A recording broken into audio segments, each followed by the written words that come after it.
नमस्कार न्यायदर्श media live को स्वागत करुछि मु संध्या। राज्य रे तृतीय पर्याय लोकसभा और विधानसभा निर्वाचन ପାଇଁ विज्ञप्ति प्रकाश पाइबा परे कटक जिलार 7टी विधानसभा एवं गोटिए लोकसभा निर्वाचन मंडली लागि नामांकन पत्र दाखल प्रक्रिया जारी रहिछि।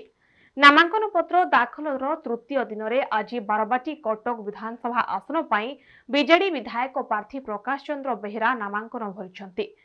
दोल मुंडई जगन्नाथ मंदिर पूजार्चना करी एक विराट शोभायात्रा हजार हजार समर्थकों शहर परिक्रमा करथिले एवं परे कटक सदर उप जिलापाल कार्यालय पहुंची दलीय टिकेट सहित समस्त तथ्य प्रदान करी 4टी सेट नामांकन पत्र दाखल करिसेंति।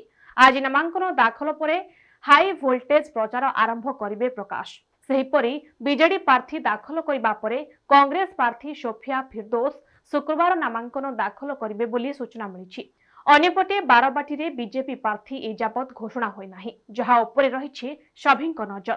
प्रचार आम अनेक दिन आरंभ करें अधिका शाणित आनुष्ठानिक भाव आज प्रार्थी पत्र दाखल आम करूँ।